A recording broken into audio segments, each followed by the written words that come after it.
All right, y'all. I know it's been a couple of days. I just wanted to kind of give a quick update.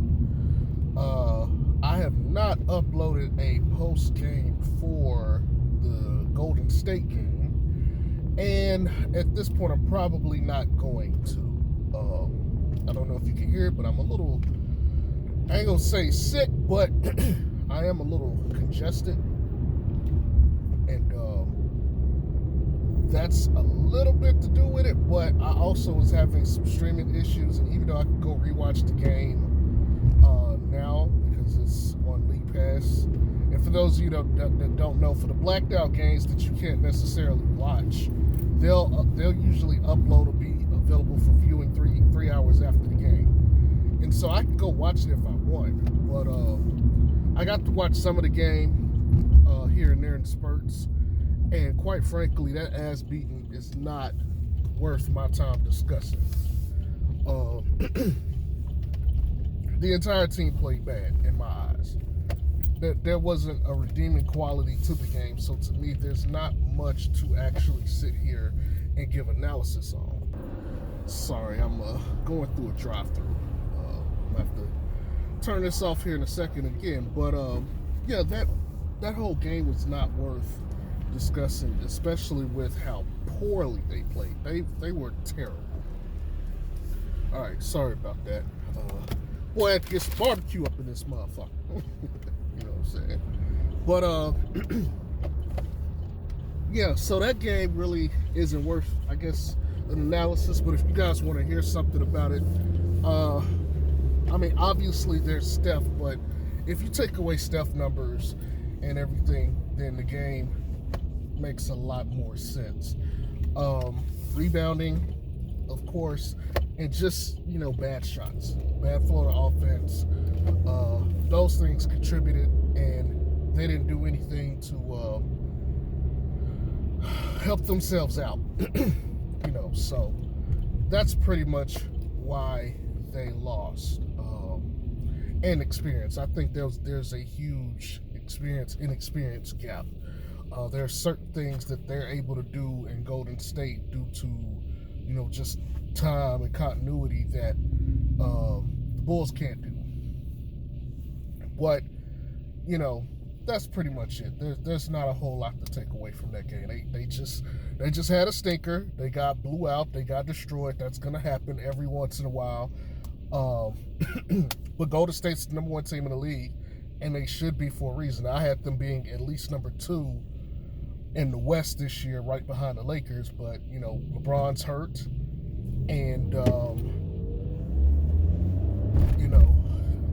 they got rust. So yeah, but yeah, man, I think part of me starting to feel sick has been just pure workload that I've had at my job and fatigue. So I think that's just my body's way of saying, all right, time to get your punishment because you've been hard-headed. So it happens. But at the end of the day, look, the team is still 8-4. They're still at the top of the East. Now, a lot of the teams that were struggling are starting to gain some steam. Brooklyn's playing better. I saw Giannis and those guys starting to creep back in and everything. So Atlanta's still sucking. So it's you got it. Hey, while you're ahead, you need to keep pushing forward. But they play the Clippers tonight. Since it's not a nationally televised game, I can watch this no problem. So I'll have a good frame to, I guess, do a post-game analysis video. And so I will have one for you guys tonight, and I will try to make sure it's entertaining and full of information and stuff so that it can make up for me not doing one for the Golden State game. But yeah, man, it's getting hot and heavy. It's getting real hot and heavy in here because, as you can see, basically the Golden State game paints in the mind of why I said, there's a there's a power level, or there's a power system in the NBA. And it shows you why they are where they are. Now, I get it. Vooch didn't play, and Vooch helps us in that game a lot. But Vooch could have hurt us in that game too. But he would have helped us a lot. Passing lanes, another mid-post threat, additional floor space that I didn't feel that they had. I think he would have helped just his presence alone. But whatever, you gotta do what you gotta do. They got the Clippers tonight. Clippers have been on a win streak. I think they're on a 5-game win streak now. They were sucking at the beginning of the year, but they're starting to turn it around. And I had the Clippers as one of my lower seeds, but Paul George, who's one of my favorite players, is really starting to show why he was like third in MVP voting like 2 years ago. He is really starting to, show people or remind people, hey, I am that dude. Don't forget me. I started off as a pacer, and I was that dude in Indiana. So, he's not going to be an easy cover.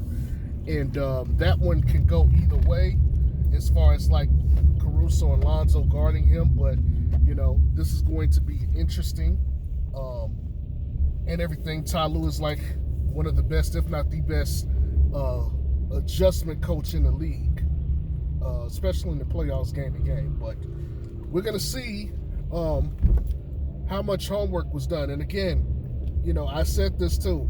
After game 10, these games are going to start getting much more difficult because the slew of data increases, okay? And even without Vooch, they still have data on everybody else. Everybody that they have has had playing time. And so you can accurately or more closely accurately defend this team or adjust to this team. So, the difficulty just shot up on top of, okay, we're playing much harsher or harder to beat teams. I really thought we were going to beat Golden State, even though that was healthy. But I still thought we had a good shot at beating them without Vooch. That's clearly not the case. Here's the other thing.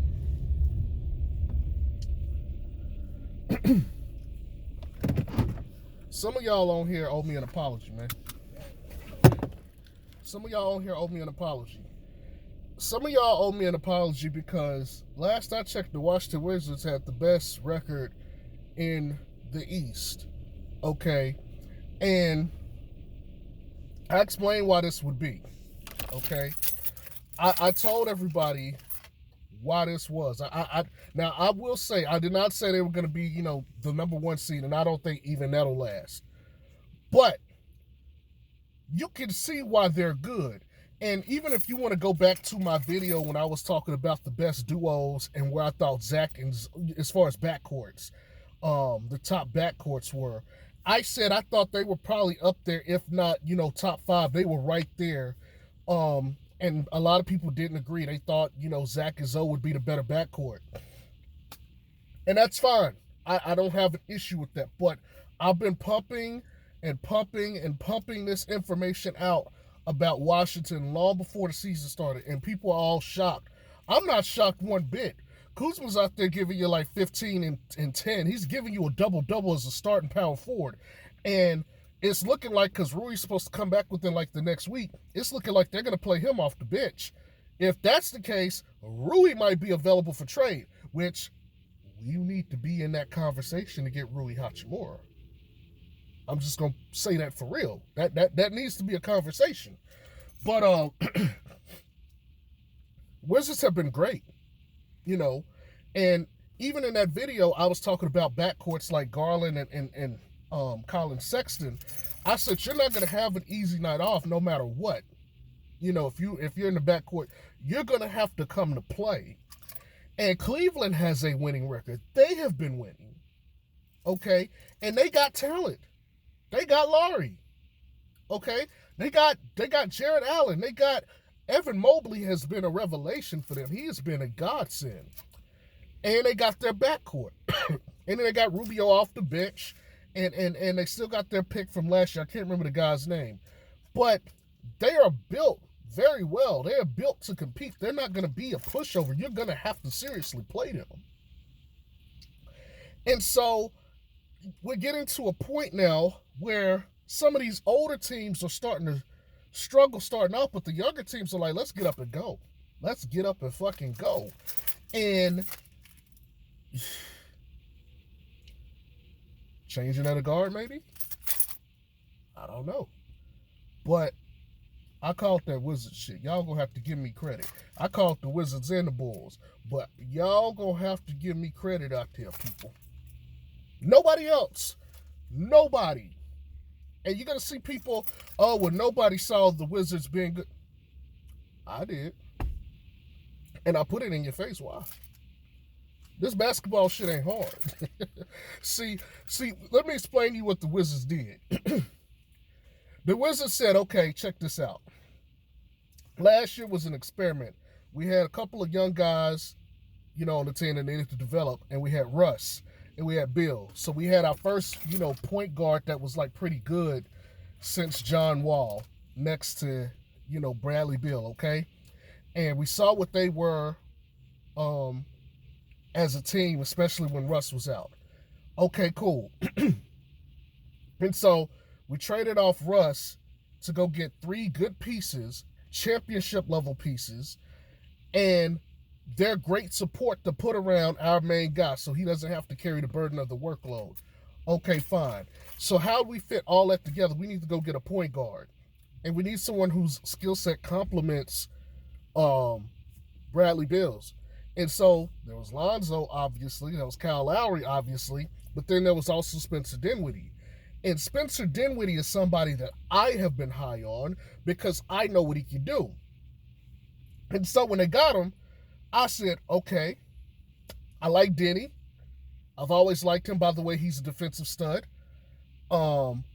They got Rui, who hasn't played at all this year. Thomas Bryant will be coming back off injury. They got Daniel Gafford, Bertans. Damn it, they got, obviously Trez. They got a lot of depth back there at the forward spot and center spot. They got Kuzma, who we all know because he's played alongside Zoe. He's capable of giving you 30 points, 25 points at random, but he'll stick around that 15 to 18 range, which is pretty good. That's what you need. And the rebounds, it's showing to be consistent. More help on the glass, and you got Bradley Beal who can go drop 30 at any time. And they all bought in to play defense. And like I said, they don't even have Rui. If you look at them, you would say Bill, probably of the true starters, is the only player that don't commit to the defensive end. But if you got Spence, Rui, Denny, and Thomas Bryant all play defense, that's that one guy who is at least a neutral defender. You can make it in this league like this. And when you're building a team, your support pieces carry you. Do you hear me? Your support pieces carry you, which is why I've been adamant about the Bulls needing to get off some of these older guys and go get younger, better, higher end role players around their main dudes. Now, DeRozan has been better than even I would have thought on the offensive end. And I would still trade him. But when you look at this team, and as COVID and injuries and stuff pop up, they don't have that level of support. They got defensive pieces and stuff off the bench. And even in the starting lineup now with TB and Javonte Green, you got too many defensive pieces off the bench that all do the same thing. You don't need that many guys. You need to drop like 2 or 3 of those dudes and go get you some help where you need it. Now, Kobe's supposed to be coming back soon. He probably won't play tonight. Well, he definitely won't play tonight. But tomorrow's an option because we got a back-to-back. We play the Lakers tomorrow. That'll be something to watch. And I know they said he's going to be on a minutes restriction.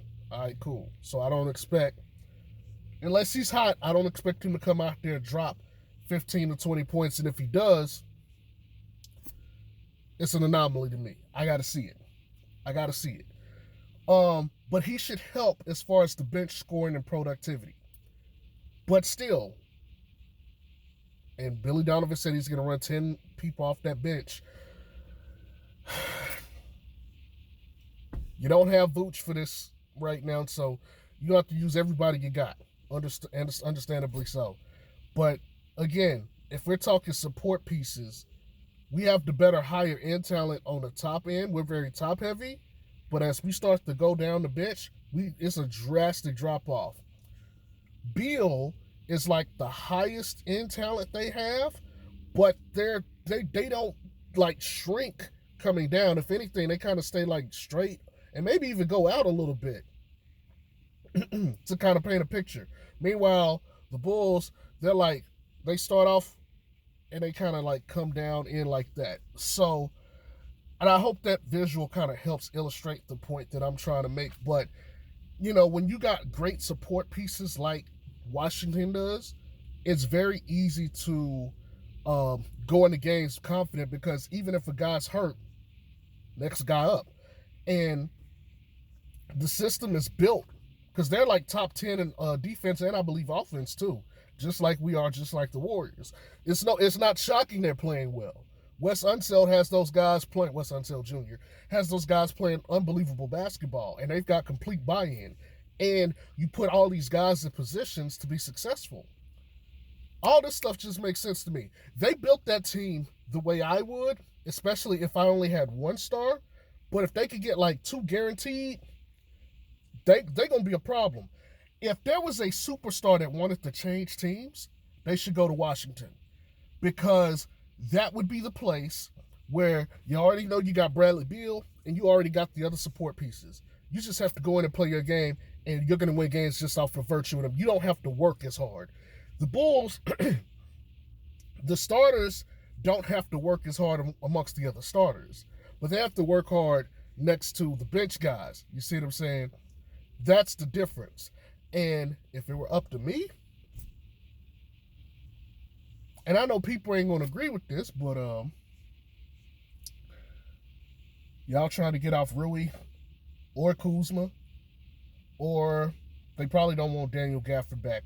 Maybe Trez, Thomas Bryant when he gets back off here, or Bertans, Denny. I'm checking for all those dudes because they're winning, and they will contribute to winning. And if I were going to trade Kobe White, I would trade Kobe White for Kuzma, or have him in a deal to get Kuzma, because if I'm a loser scorer, I want to get one back.